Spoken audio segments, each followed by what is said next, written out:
नांदेड जिल्ह्यात 9 विधानसभेसाठी आणि 1 लोकसभा पोटनिवडणुकीसाठी मतदान झालेलं आहे आणि मतदान हे मतपेटीमध्ये बंद झालेले आहे। आता येणाऱ्या 23 तारखेला या मतदानात ओपन होणार आहे आणि याच्यावर कोणाचा विजय होईल आणि कोणाचा पराजय होईल आपण जाणून घेऊयात।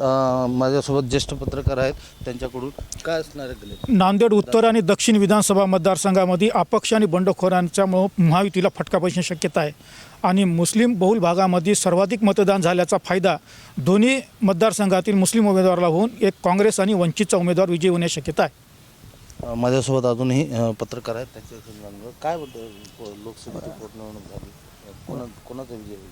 बघा, महायुतीला तेवढा प्रचार या ठिकाणी तेवढ्या त्यांच्या भूमिका मांडता आल्या नाही। निश्चितच राज्यामध्ये महाविकास आघाडीचं सरकार येणार आहे। तसं नांदेड जिल्ह्यामध्ये पोटनिवडणूक होती लोकसभेची, तर लोकसभेच्या पोटनिवडणुकीमध्ये महाविकास आघाडीचे उमेदवार प्राध्यापक रवींद्र चव्हाण या ठिकाणी निवडून येणार आहेत, कारण सहानुभूती आहे, लोकांची सहानुभूती असल्यामुळं काय ते तिथे निवडून येणार आहेत। राहिला आणखी 9 विधानसभा मतदारसंघाचा विषय, तर या 9 पैकी महाविकास आघाडीला 5 जागा नांदेड जिल्ह्यामध्ये येणार आहेत आणि केवळ 4 जागेवरच महायुतीला यश मिळणार आहे। त्याचं कारण असं की महायुतीला ज्या पद्धतीनं मुद्दे खोडायला पाहिजे ते खोडता आले नाही। परत चव्हाण, खतगावकर आणि चिखलीकर हे दिग्गज नेते निवडणुकीमध्ये असल्यामुळं आणि खतगावकरांमुळं काँग्रेसला या ठिकाणी फायदा झाला, कमल किशोर कदम यांच्यामुळे देखील महाविकास आघाडीला या ठिकाणी फायदा झाला। तर एकूणच सांगायचं झालं तर नांदेड उत्तरमध्ये काँग्रेस, दक्षिणमध्ये दक्षिणमध्ये असं सांगता येत नाही, कन्फ्यूज आहे, तर महायुतीची जागा लागण्याची या ठिकाणी शक्यता आहे। नायगावमध्ये काँग्रेसची जागा येईल, त्यानंतर देगलूर बिलोरीमध्ये काँग्रेस येईल, मुखेडमध्ये महायुतीची जागा येईल आणि लोहा कंधार या मतदारसंघामध्ये प्रताप पाटील चिखलीकरांनी चांगलं काम आहे, त्यांचा बालेकिल्ला आहे, तिथे विरोधक जरी असले तरी चिखलीकरांचा त्या ठिकाणी विजय होतो। आणि शेवटचा जो अत्यंत महत्त्वाचा जे नांदेड जिल्ह्यात जे चाललेला विषय आहे तो खासदार भाजपचे नेते अशोकराव चव्हाण हे भोकर विधानसभा मतदारसंघातून निवडून येताना आपल्याला दिसत आहेत आणि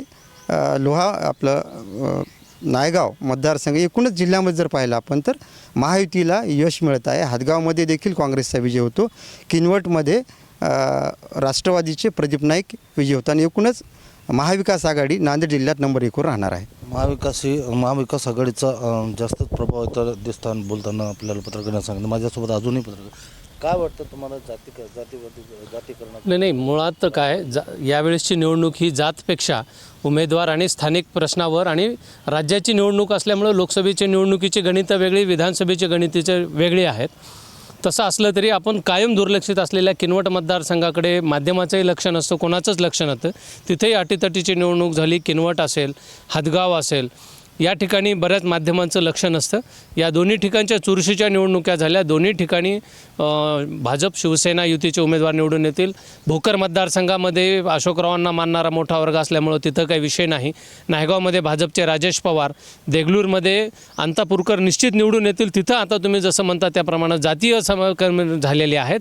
पहिल्यांदाच काँग्रेसनं बौद्ध समाजाला उमेदवारी तिथून दिलेली असल्यामुळं एक आनंदाचं वातावरण असलं तरी जातीय ध्रुवीकरण पाहता तिथं हिंदू मत मोठ्या प्रमाणात आहेत। त्याच्यामुळं मला वाटतं की तिथं पुन्हा एकदा अंतापूरकरांना राजकीय लॉटरी लागण्याची शक्यता आहे।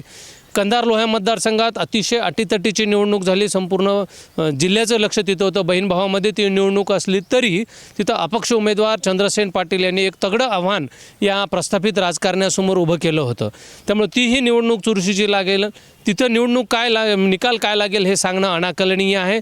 त्याबरोबर दक्षिण मतदारसंघामध्ये जर ध्रुवीकरण पाहिलं, मुस्लिम मताचं आणि मराठा मताचं जर ध्रुवीकरण पाहिलं तर दिलीप कंदकुर्तेसारखा सातत्याने तिसऱ्यांदा निवडणुकीत पराभव झालेला उमेदवार यावेळेस निवडून येण्याची शक्यता वर्तविल्या जात आहे। उत्तर मतदारसंघात मात्र बालाजी कल्याणकर आणि विठ्ठल पाटील डक, संगीताताई डक या दोघांमध्ये निवडणूक होत आहे। फक्त अब्दुल सत्तारांना मुस्लिम मतं किती मिळतात यावरच या मतदारसंघाचं भवितव्य आहे। माझ्यासोबत अजूनही ज्येष्ठ पत्रकार, काय सांगणार आपण? विधानसभा 9 विधानसभा आहेत आणि कसं हे कौल राहणार आहे? 9 विधानसभा मतदारसंघामध्ये यावेळेस पाहायला गेलं तर प्रत्येकाचं अटीतटीचं एक निवडणूक झालेली आहे आणि प्रत्येक ठिकाणी जे शिवसेना आणि राष्ट्रवादीमध्ये जी विभागणी झाली या विभागणीमुळं मतदारामध्ये संभ्रम होता की आपण आता काय केलं पाहिजे. याच्यामुळे सर्वच ठिकाणी वेगवेगळ्या पद्धतीने त्या ठिकाणचे लोकल प्रश्न घेऊन यावेळेस मतदान झालेलं आहे आणि तसं पाहता मतदाराची टक्केवारी जी पाहतो आपण अगदी कमी झालेली आहे. फक्त भोकरमध्ये ते अटीतटीचं झालेलं आहे. अशोकरावांच्यामुळे तिथं 75% मतदान झालं, पण इतर ठिकाणी फार कमी झालेलं आहे.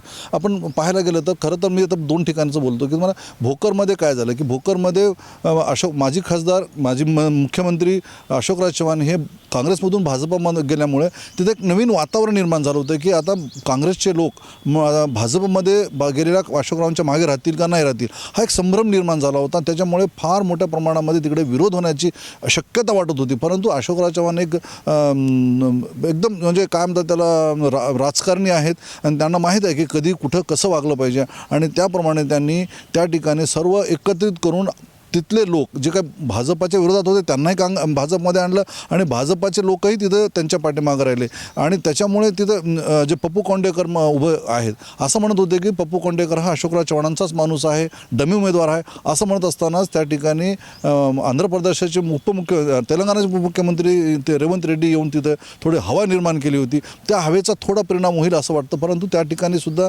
श्रीजया अशोकराव चव्हाण हे निवडून येतील. आणि आता राहिली बाब दुसरी की आपल्या नांदेड जिल्ह्यामध्ये लोहा कंदार एक फार मोठं म्हणजे तटस्थ किंवा बंडखोर भांडखोर असं एक विधानसभा मतदारसंघ आहे. गेल्या 4-5 वर्षापासून त्या ठिकाणी चिखलीकर हे सतत निवडून आलेले आहेत. राष्ट्रवादी, शिवसेना आणि अपक्ष या तिन्ही भूमिकेमध्ये ते निवडून आले आहेत. परंतु मागच्या वर्षी त्यांनी खासदारकी लढवल्यामुळे मागचं 5 वर्ष त्यांचे खासदारकीत गेलेत आणि आता मात्र त्यांनी परत राष्ट्रवादी म्हणत असताना भाजपचे जे म्हणजे युतीचाच भाग आहे राष्ट्रवादी त्याच्यामध्ये जाऊन त्यांनी निवडणूक लढवत आहेत. मागच्या वेळेस त्या ठिकाणी यांनीच उभा केलेला म्हणजे यांचे मेहुणे होते श्यामसुंदर शिंदे यांनी सगळ्यांनी सपोर्ट करून त्यांनी निवडून आणलं आणि आता त्यांचीच मिसेस म्हणजे यांची सख्खी बहीण आहे आशा शिंदे यांनी तिथं यांनाच आव्हान देण्याचा प्रयत्न केलेला आहे. आणि त्याच्यानंतर या घराच्या भांडणामध्ये तिथं ठिकाणी जे दुसरे उमेदवार आहेत आपले सुरनर यांचं जे वजन आहे तिथं ते फार वेगळ्या प्रमाणात आहे. कारण ते ज्या ठिकाणी जे ओबीसी समाज आहे हे एकत्रित करून त्यांनी त्यांच्या पाठीमागे आहेत. आणि दुसरी गोष्ट अशी की जे त्यांचे नेते आहेत त्यांच्या नेत्याच्या गाडीवर दगडफेक केल्यामुळे हे थोडं परत चर्चेत आलेले आहेत. याच्यामुळे हा जरी प्रसंग जरी असला तरी तिथून चिखलीकर हे निवडून येतील किंवा त्यांना जास्त मतं मिळतील असं मला तरी वाटतं. माझ्यासोबत अजूनही काही पत्रकार आहेत. आपण काय सांगणार एकंदरीत पाहता या विधानसभेत जसं लोकसभेत झालं होतं तर यावेळेस विधानसभेत मराठा आणि ओबीसी असा काय वाद दिसले आणि याचा फटका कुणाला? तर एक गोष्ट लक्षात घ्यायला पाहिजे ती लोकसभेची निवडणूक आणि विधानसभेची निवडणूक यात खूप फरक आहे. विधानसभेचे प्रश्न वेगळे, लोकसभेचे प्रश्न वेगळे होते आणि मराठा आरक्षणाचा फारसा प्रभाव आता नांदेड जिल्ह्यात म्हणजे मराठवाड्यातही कुठं पाहायला मिळत नाही आहे. तेवढं जरांगे पाटलांनी जर भूमिका घेतली असती निवडणूक लढवायची तर मात्र या निवडणुकीत महायुतीला 100% त्याचा फटका बसला असता. पण त्यांनी जी माघार घेतली ऐनवेळी त्यामुळे महायुती सेफ झाली त्यांच्यामुळे. आणि ओबीसी वर्सेस मराठा हा जो वाद पेटवण्याचा जो विषय होता तोही आता फारसा नाही आहे. ओबीसीच्या ठिकाणी आहेत, मराठा समाजाच्या ठिकाणी आहेत. त्या दोघांनी आपापली भूमिका निर्णायक मतदान आपलं दिलेलं आहे आणि बहुतांश जिल्ह्यातला कल असा दिसतोय की महायुतीला चांगलं यश मिळेल असं वाटत आहे आणि महाविकास आघाडी बऱ्यापैकी फाईट दिलेली आहे. आता भोकरमध्ये अशोकराव चव्हाण यांच्या कन्या श्रीजया चव्हाण यांचा विजय जवळपास निश्चित आहे. त्यांची फक्त विजयाची औपचारिकता बाकी असावी असं वाटतं.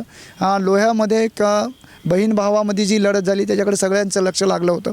तिथंसुद्धा थोड्या अधिक फरकाने का होईना पण प्रतापराव चिखलीकरांचा विजय होईल असं मानलं जात आहे. नांदेड उत्तरचं जर उदाहरण घ्यायला गेलं तर इथंसुद्धा विद्यमान आमदार आहेत बालाजी कल्याणकर. त्यांनासुद्धा तिथं चांगली फाईट दिलेली आहे इतर उमेदवारांनी.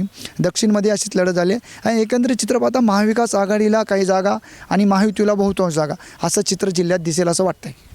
महाविकास आघाडीला काही जागा आणि महायुतीला काही जागा असं भेटतील असं पत्रकारांचं म्हणणं आहे. माझ्यासोबत अजून एक पत्रकार काय म्हणतात सर नांदेडचे हे 9 विधान मतदारसंघातले एकूण जर आपण थोडक्यात जर सांगायचं झालं तर मतदान बऱ्यापैकी झालेलं आहे. काही मतदारसंघामध्ये जसं भोकर आहे त्या ठिकाणी 75% मतदान झालं आहे, नायगावसारख्या ठिकाणी 70% मतदान, हदगावसारख्या ठिकाणी 70% मतदान झालं आहे.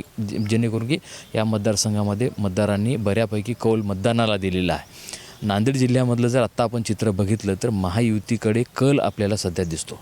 महाविकास आघाडीला म्हणावा तसा प्रतिसाद नाही. कारण याचं कारण असं झालं की 2024च्या निवडणुकीमध्ये काँग्रेसच्या उमेदवाराला जे भाजपची नाराजी किंवा अशोकराव चव्हाणांचा पक्षप्रवेश याचा जो फायदा काँग्रेसच्या उमेदवाराला झाला होता तो आत्ता होईल असं वाटत नाही. कारण एकूणच शासनाची जी लाडकी बहीण योजना आहे 50% मतदान महिलांचं आहे. महिलांनी ठरवलं की बाबा आता हे 1500 रुपये मिळणार आहेत, सरकार बदललं तर आपल्याला मिळतील का, ही एक भीती महिलांच्या मनामध्ये होती. काल जर आपण मतदान केंद्रावर बघितलं तर महिलांची प्रचंड संख्या मतदान केंद्रावर आपल्याला दिसून आली. त्याचा कल महायुतीकडे असावा असं आपल्याला वाटतं. कारण मतदान शेवटी कोण कोणाला केलं हे कळत नाही, पण जो कल जो आहे नांदेड जिल्ह्यामधला तो महायुतीकडे जाताना आपल्याला दिसतो. महायुतीचे उमेदवार देखील नांदेड जिल्ह्यामध्ये बऱ्यापैकी विजयी होताना आपल्याला दिसतं. आणि दिग्गज नेत्यांची प्रतिष्ठापना लागलेली होती. ते दिग्गज नेतेही ते चक्रव्यूह भेदून बाहेर येतील. दिग्गज नेत्यांची प्रतिष्ठापनाला लागली होती, बरोबर आहे. परंतु अशोक चव्हाण हे मराठवाडा किंवा महाराष्ट्रात त्यांचं नाव लोक आहे, ते कुठेही नाही फिरलेत असं नाही खरं ही गोष्ट खरी आहे की भाजपचे नेते आहेत, राज्यसभेचे खासदार आहेत, परंतु त्यांची कन्या श्रीजया चव्हाण यांना भोकर विधानसभेतून उमेदवारी मिळाल्यामुळं ही निवडणूक त्यांच्यासाठी प्रतिष्ठेची झाली होती. आणि एकूणच 2024ला जसं अचानक भाजपमध्ये त्यांनी प्रवेश केला आणि त्यांना टीका सहन करावी लागली, नाराजी सहन करावी लागली. त्यामुळं भाजपची एक सीट नांदेडची केली होती.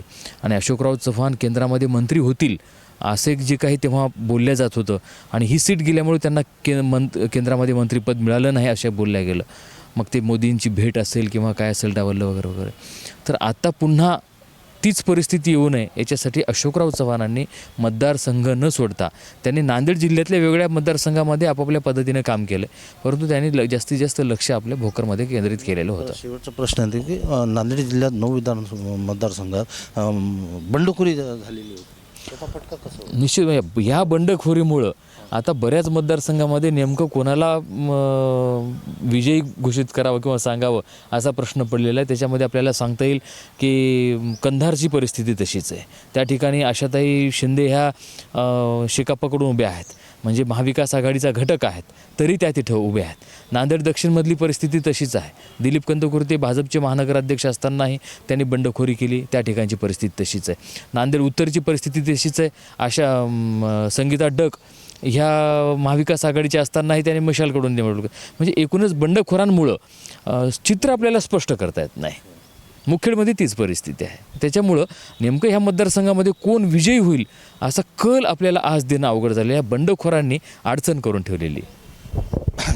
येत्या 23 तारखेलाच कळेल की कोण विजयी होईल आणि कोण पराजय होईल. नांदेडहून कोरचंद मडले, मुंबई तक.